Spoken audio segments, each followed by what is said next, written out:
Bonjour mesdames et messieurs et bienvenue dans ce flash d'informations. Commençons par ce communiqué. La cérémonie de présentation des vœux de Nouvel An à son Excellence M. Alassane Ouattara, président de la République de Côte d'Ivoire, aura lieu le lundi 5 janvier 2015 de 9h à 14h30 au palais de la présidence de la République au plateau. Nous y reviendrons.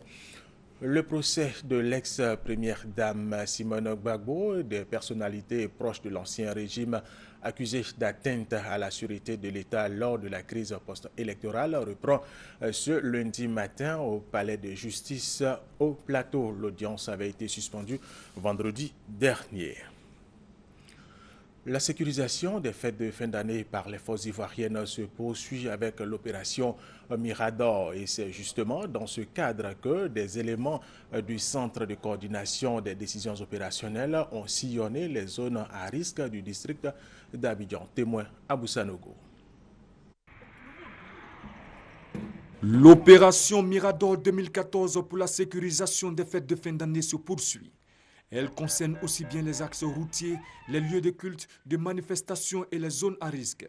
Pour la circonstance, le Centre de coordination des décisions opérationnelles a déployé ses hommes sur le terrain.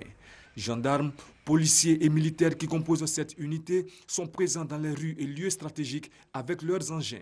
Des éléments surveillent les carrefours et les entrées à grande fréquentation.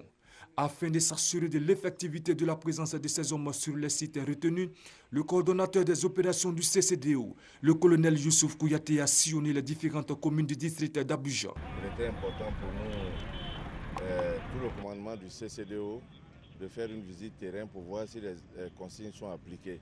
C'est ce que nous avons fait ce soir. Nous sommes sortis, nous avons vu ce qu'on doit rectifier, on va le faire.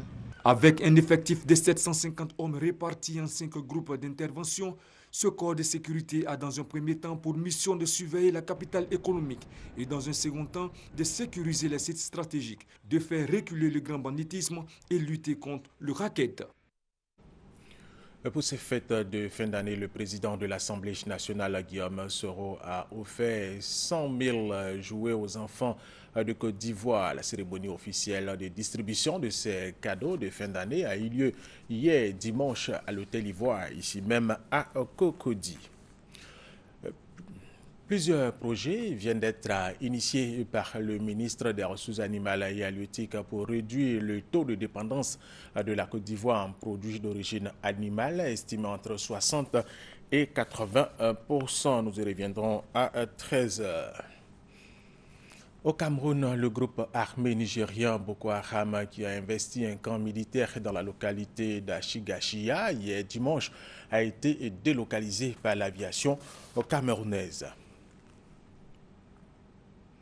Au Kenya, face à la menace des Shebab, les forces de sécurité sont en alerte dans tout le pays, notamment la capitale Nairobi, Mombasa et la région côtière. Autre information, l'opération de sauvetage de 478 personnes à bord du bateau Norman Atlantic est toujours en cours ce lundi matin. Un important dispositif de secours a été dépêché sur place par l'Italie, la Grèce et l'Albanie. Et pour terminer, l'avion de la compagnie Air Asia qui a disparu hier matin avec 162 passagers à bord est toujours recherché. Il assurait la liaison entre l'Indonésie et Singapour. Fin de ce flash d'information. Merci de nous avoir suivis. Je vous retrouve à 13h.